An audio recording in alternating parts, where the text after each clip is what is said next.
All right, welcome back to MATHY200. This is chapter 4, part 2. And as I was mentioning, as you can see right here, CSS isn't easy. Okay, there's a lot of confusing things, and we're going to kind of go around and come back at it and touch on it a little bit here and there, get a little bit distracted, and come back to it again and again and again and again. That's an okay way of doing it because, again, it's really overwhelming at first. It is challenging. There's a lot of tricks with CSS that you'll learn along the way, but once you get the flow of it, it's actually really easy. It's really a cool and very, very, very useful tool. Okay, so that you can't design web pages without knowing CSS well. So keep that in mind. All right, so but in order to have web page, we also should talk about graphics. So we're going to throw that in here for a few minutes.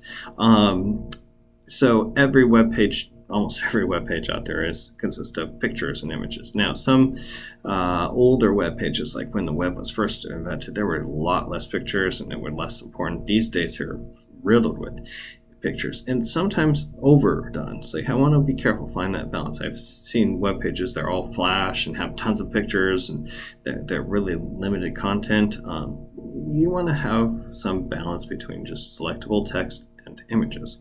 And in this case, we're going to talk about the different types of commonly used graphics. Now, these are not, by any stroke of the imagination, by any measure, these are not the only image types out there, types of graphics. But these are the three most commonly used: GIF or GIF, depending on how you talk about it. Everybody's very different. There's two trains of thoughts, and I'll vassal back and forth, but I'm not going to hold you to one way or the other. Yeah, GIFs, they are one of the older styles or older formats for images. And we'll talk about the benefits and advantages of all three of these. Then also JPEGs or JPGs. JPEGs is really a way of pronouncing it. And then PNG files. Okay, so that's kind of the newest one. And these kind of go in order of when they first kind of propped up and used. Although JPEGs and GIFs were very close to each other. So, all right, GIFs. So advantages and disadvantages to really each of these. Well, to some to less extent. So like PNGs have the best of all worlds. But anyway, GIFs, they're a traditional image type that actually has the neat thing about them. Two neat things about them is that they can contain transparency and that they can be animated. Those are two things that they have a huge advantage over the common standard JPEGs. So again, GIF stands for Graphics Interchange Format.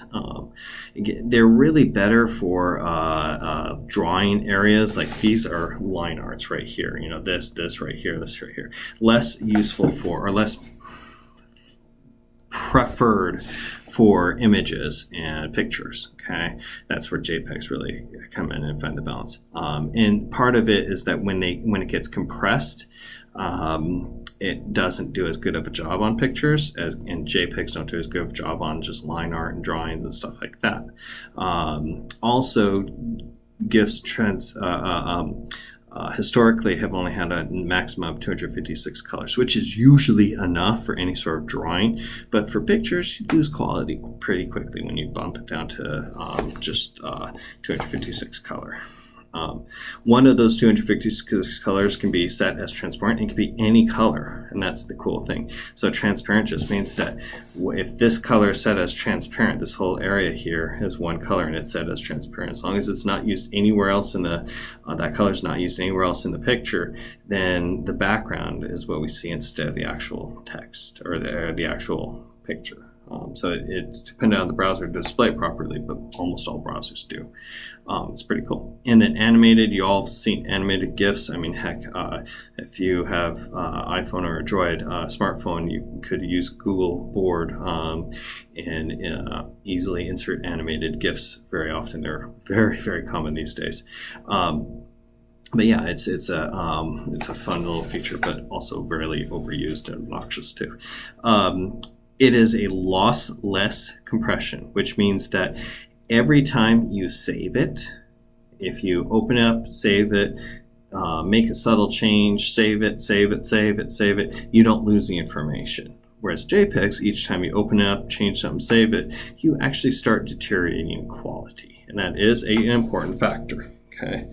The other last kind of subtle thing that we don't care about as much these days is they can be interlaced, which means what happens is the first line is displayed when it's downloading. So your browser will say, okay, let's grab this first line, let's grab the third line, let's grab the fifth line, sixth, seventh line, ninth line, 11th line, all the odd lines, and then once it's done grabbing those lines, it'll grab the even lines. Okay, and the nice thing about that is when we had slower connection speeds, you could still kind of see what the picture looked like. You would see kind of a grayed out image, and they would nicely appear in a very effective way. Interlace was really, really worthwhile before we had, serious high-speed internet like we pretty much modernly do across the board, or at least most of us. I hope you all have good connection.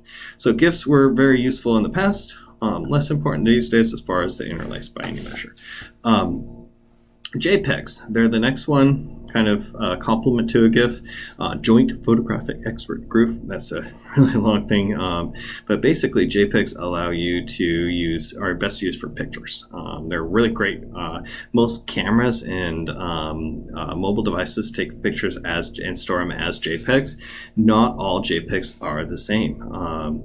Sometimes, like, you can take a single JPEG, use a digital SLR like Canon, Rebel, whatever, save or take a picture, look at that file, and it might be 3 megs big, and then open it up and just save it without changing anything, lose a slight bit of information, and open it up in Photoshop and save it, and instead of 3 megs big, it'll be 1/4 of a meg or 1/2 a meg. Okay, and it can be, so the compression is extremely dependent on the program that saves it. Extremely dependent on it. The compression is also lossy compression, so every time you open it up and save it, unless you keep your original, you lose a little bit of quality of the picture. Eventually it'll look kind of noticeable. If you do it a couple times, oh well, no big deal. But if you do it a lot of times, it can be a big deal. Okay. And again, instead of 256 colors, it's like 16.7 million colors, which is more than sufficient for most of any picture these days.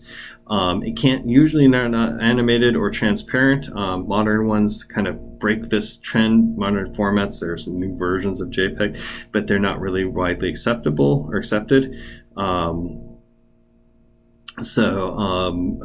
it can be progressively saved, which is very kind of similar to interlaced, but it's really not the same, and really it's not important because most people don't care too much about that.